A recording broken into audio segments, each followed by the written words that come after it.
বন্ধুরা, সকাল সকাল আজকে তোমাদের সাথে মাধ্যমিকের ইংলিশের সাজেশন শেয়ার করছি।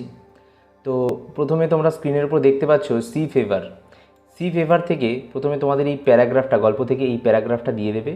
দেখো, আই মাস্ট গো ডাউন থেকে ট্রিক্স ওভার অবধি তোমরা লক্ষ্য করো। এই প্যাসেজটা তোমাদেরকে সি ফেভার থেকে তুলে দেবে। আমি কিন্তু মাধ্যমিকের ইংলিশের সাজেশন কিন্তু দিয়ে দিচ্ছি সম্পূর্ণ, তাই কিন্তু কেউই এই ভিডিওটাকে স্কিপ করবে না। সকলে ভিডিওটিকে একটি লাইক করে দেবে, আর যদি পছন্দ না হয় আনলাইকও করে দিতে পারো, কিন্তু এই ভিডিওটি দেখার চেষ্টা করো, উপকৃত কিন্তু তোমরাই হবে। তো এই সি ফেভার থেকে তোমাদের আই মাস্ট গো ডাউন থেকে পুরো লং ট্রিক্স ওভার অবধি তোমাদেরকে পুরো একদম এই আমি মার্কিং করছি এইটুকু তোমাদেরকে প্যাসেজ তুলে দিয়ে তোমাদেরকে দেখো 2 নম্বরের 2টি প্রশ্ন দেবে। 2 × 2 4। একটা প্রশ্ন দিচ্ছে, why does the poet want to lead the life of a gipsy. 2 নম্বর প্রশ্ন দেবে, why was the wind compare to the knife. এই 2টি প্রশ্ন এই প্যাসেজ থেকে তুলে দেবে। 2 2 4 নাম্বার কিন্তু এখান থেকে থাকবে। এরপর তোমাদের আরও একটি কবিতা থাকে, সেই কবিতাটার নাম হচ্ছে মাই ওন ট্রু ফ্যামিলি।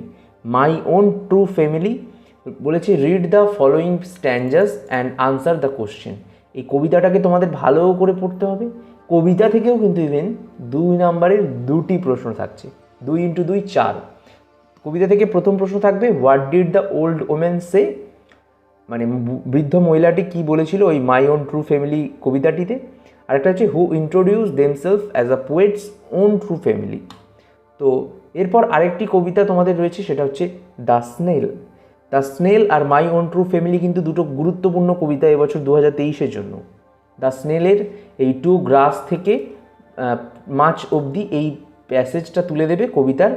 এখান থেকে তোমাদেরকে 2টি প্রশ্ন আসবে, 2 2 4 নাম্বার। একটা হচ্ছে, where does the snail stick itself to, আর একটা হচ্ছে, what does the snail do when one touch its horns. এই দুটো কিন্তু প্রশ্ন আসবে। তাহলে প্রথমে হচ্ছে তোমাদেরকে দেখালাম যে সি ফেভার থেকে তোমাদের প্যাসেজ তুলে দিচ্ছে এবং 2 নম্বরে 2টি প্রশ্ন দিচ্ছে।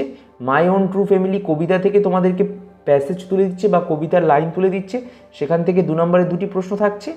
আর দ্য স্নেল থেকে তোমাদের কিছু কবিতার লাইন তুলে দিচ্ছে, সেখান থেকে 2 নম্বরে 2টি প্রশ্ন থাকছে।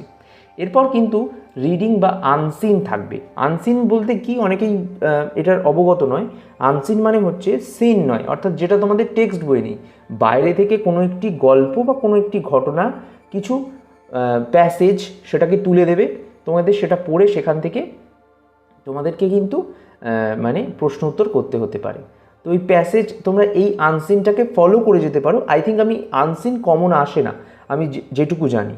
তো আনসিন থেকে 2 2 4 নাম্বার, মানে তোমাদের 1 নম্বরের এসএকিউ আর তোমাদের যে টিকমার্ক সেটা আসবে, আর 2 নম্বরে 2টি বড় প্রশ্ন 4টি আসবে, 2টি লিখতে হবে ওই আনসিন থেকেই। এরপর তোমাদেরকে আরও একটি আনসিন তোমাদেরকে আমি দেখাচ্ছি, স্ক্রিনের উপর তোমরা দেখতে পাচ্ছ। সেখান থেকেও একই 2 নম্বরে 2টি প্রশ্ন লিখতে হবে, 4টি আসবে। তো আনসিন প্র্যাকটিস করে যেও নিজেদের মতো। আনসিন কিন্তু এই আমি যেগুলো দিচ্ছি, আমি এই পিডিএফটার লিঙ্ক তো তোমাদের অবশ্যই দেবো, যদিও বা পিডিএফ থেকে প্র্যাকটিস করে নিতে পারো।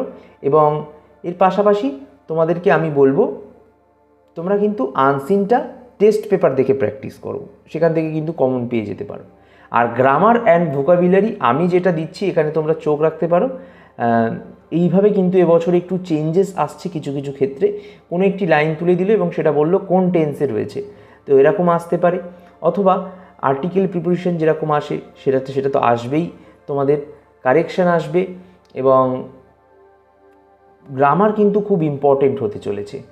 গ্রামার কিন্তু তোমাদের ভালোভাবে প্র্যাকটিস করতে হবে।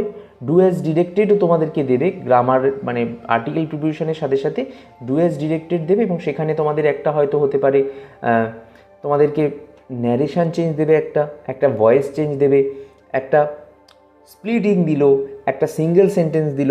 আই থিঙ্ক এইভাবে বলা, মানে এই সাজেশানটির দ্বারা বলা কিন্তু সম্ভব নয়, কিন্তু এইভাবে বলা যায় যে ন্যারেশন একটা দেবে, ভয়েস একটা দেবে, একটা নাউন ফর্ম দিতে পারে, আর একটা সিম্পল সেন্টেন্স দিল, একটা নেগেটিভ সেন্টেন্স দিল। তো এইভাবে বলা যায়, ঠিক আছে। তো voice change, complex sentence, simple sentence, narration change, এইগুলো প্র্যাকটিস করে যাবে। এবার যদি জিজ্ঞেস করো কোথা থেকে প্র্যাকটিস করবে, তাহলে এবিটিএ টেস্ট পেপার, কিংবা এবিটিএ টেস্ট পেপার মাধ্যমিকের ক্ষেত্রে যদিও বা প্র্যাকটিস করাটা ঠিক হবে না, তো তোমাদের বলবো যে পর্ষদের যে টেস্ট পেপার তোমাদের ফ্রিতে স্কুল থেকে দিয়েছে তারা প্র্যাকটিস করতে পারো সেখান থেকে, অথবা WBT এর টেস্ট পেপার থেকে প্র্যাকটিস করো। এরপর আমরা ফ্রেজাল ভার্বের দিকে লক্ষ্য রাখি। ফ্রেজাল ভার্বে দেখো সারেন্ডার্স, এই ফ্রেজাল ভার্বটা, বিগেন, রিজেক্টেড, এই 3টি ফ্রেজাল ভার্ব কিন্তু খুব গুরুত্বপূর্ণ এবছর হতে চলেছে। ঠিক আছে, তো আপাতত তোমরা কিন্তু এখানে যে কটা ফ্রেজাল ভার্ব দেওয়া রয়েছে এবং যে কটা গ্রামার দেওয়া রয়েছে সেগুলো কিন্তু সব প্র্যাকটিস করে যেও। এছাড়া এবার কী প্র্যাকটিস করবে? রাইটিং স্কিলে। সেক্ষেত্রে তোমাদেরকে বলে দিই, এডিটোরিয়াল লেটার কিন্তু তোমরা প্র্যাকটিস করতে পারো। এই যে অতিরিক্ত কি বলবো,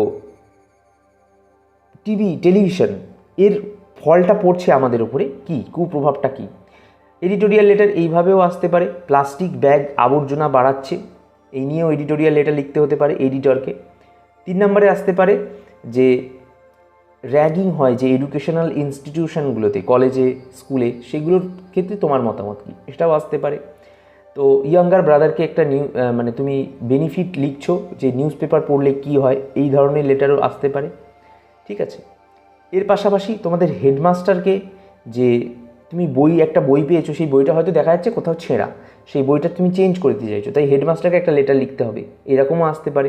তো আমি টোটাল এখানে 9 করে লেটার, কিন্তু লেটার, রিপোর্ট, রাইটিং স্কিল মিলিয়ে কিন্তু তোমাদের 18খানা প্রায় লেটার আর রিপোর্ট দিয়েছি। ঠিক আছে, এবারে স্টোরি রাইটিং আসতে পারে। স্টোরি রাইটিংয়ের মধ্যে যেরকম the farmer and his idle sons, the wolf and the crane, তারপরে the right judgement, a man from the Mars, অথবা এটা প্যারাগ্রাফ রাইটিংয়েও আসতে পারে। প্যারাগ্রাফ রাইটিংয়ে কিন্তু school reports, discipline in students life, computer usefulness, a visit to a fair, global warming, এগুলো কিন্তু সব আসবে স্ক্রিনের উপর যেটা দেখছো তোমরা সকলে। এর পাশাপাশি প্যারাগ্রাফ কিন্তু ইম্পর্টেন্স অফ রিডিং বুক ছাড়াও 9টি আমি টোটাল প্যারাগ্রাফ দিয়েছি। তো বন্ধুরা, তোমাদেরকে এই যা দিলাম, এবছর কিন্তু নোটিস ইম্পর্টেন্ট নয়, ইম্পর্টেন্ট হচ্ছে লেটার, রিপোর্ট আর প্যারাগ্রাফ স্টোরি। এই লেটার, রিপোর্ট, প্যারাগ্রাফ, স্টোরি তোমরা যদি প্র্যাকটিস করে যেতে পারো, ও আমি টোটাল যে সাজেশানটি তোমাদেরকে প্রোভাইড করলাম, এই সাজেশানটি যদি তোমরা করে যেতে পারো, আশা করছি পুরোটা কমন পাবে। তো ধন্যবাদ বন্ধুরা, ভিডিওটি ভালো লাগলে লাইক করে দেবে, সাবস্ক্রাইব করতে একেবারেই ভুলবে না।